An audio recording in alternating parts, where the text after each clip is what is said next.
जिस भी व्यक्ति ने इस कविता को जाना होगा या पढ़ा होगा तो ये जिस परिप्रेक्ष्य में ये कविता लिखी गई है वो किसी जाति को लेकर कम से कम ये कविता नहीं लिखी गई। और अगर आप सुनेंगे तो उसमें भी मनोज जी ने भी बोलते वक्त इस बात को कहा है, अपने ही वक्तव्य में उन्होंने इस बात को कहा है कि मैं भी उन्हीं में से एक, मैं भी ठाकुर। मैं मानता हूँ इस बात को कि इस कविता में किसी जाति को लेकर ये नहीं कहा गया।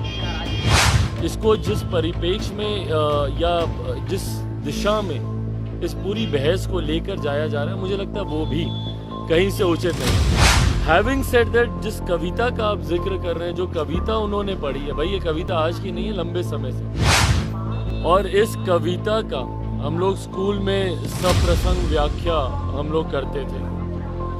आज की तारीख में जब हमारे प्रदेश में और बहुत ज्वलंत विषय हैं, ज़रूरी है जात पात धर्म मजहब की इस राजनीति से उठकर सही दिशा में अपना ध्यान केंद्रित कर बिहार के उन ज्वलंत विषयों को सुलझाने का प्रयास करना। एनडीए में रहते हुए आपने मनोज झा का समर्थन किया है, कई इंटरव्यू में आपने ये चीज़ें कही है कि उन्होंने उदाहरण स्वरूप समझाने की कोशिश की।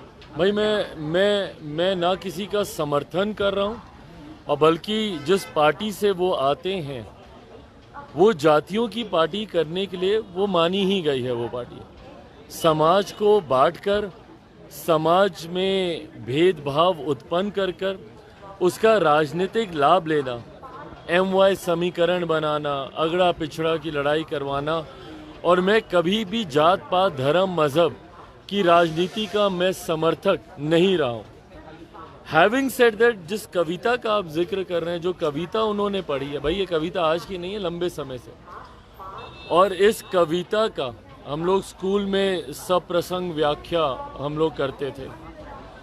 जिस भी व्यक्ति ने इस कविता को जाना होगा या पढ़ा होगा तो ये जिस परिप्रेक्ष्य में ये कविता लिखी गई है वो किसी जाति को लेकर कम से कम ये कविता नहीं लिखी गई है।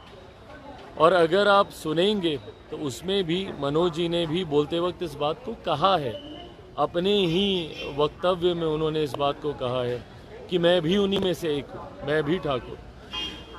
मैं मानता हूँ इस बात को कि इस कविता में किसी जाति को लेकर ये नहीं कहा गया। बट हाँ, जो सोच इस पार्टी की रही है, मुझे लगता है this was totally uncalled for.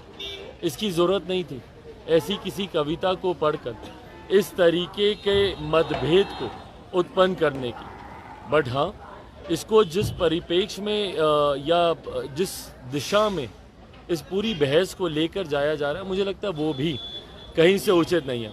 आज की तारीख में जब हमारे प्रदेश में और बहुत ज्वलंत विषय हैं, ज़रूरी है जात पात धर्म मजहब की इस राजनीति से उठकर सही दिशा में अपना ध्यान केंद्रित कर बिहार के उन ज्वलंत विषयों को सुलझाने का प्रयास करना।